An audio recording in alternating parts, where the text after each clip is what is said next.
বিপদের আর পাও নাই, কয়দিন ধরে বিপদে থাকতেছে না। আজকে আয় দিয়ে দোকানে শাটার নষ্ট হয়েছে, কয়দিন আগে দোকানে শাটারটা ঠিক করছি, আজকে হিবা নষ্ট হয়েছে।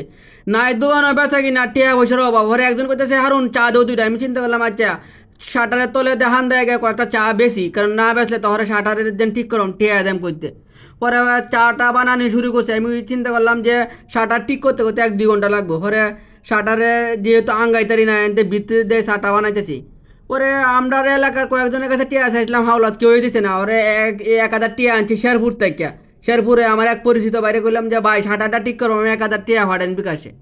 পরে 1,000 টিয়া জুয়েল দা দোনতে আনছি, আইন মেস্তুরি কইছি আইতো। ওরে মেস্তুরি আতুরি মাতুরি লিয়ে আইতাছে।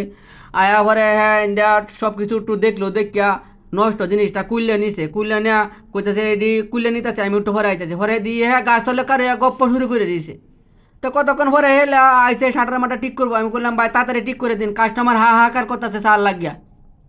পরে নাট বল্টু লিয়ে আইসে আয়া শাটার মাটা ঠিক করতেছে। পরে শাটার ঠিক হয়েছে দেখে আমার একটা মনটার মধ্যে আনন্দ লাগিয়ে আছে।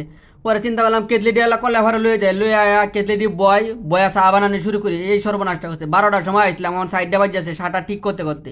পরে কেতলি মেতলি আগুন টাগুন ধরাইলাম, ধরাইয়া চিন্তা করলাম আল্লাহ গরম পানি ডাইলি সাফাতি দিয়ে লিগার করি। পরে বেচা কিনি শুরু করে দিচ্ছি শাটার ঠিক করার পরে।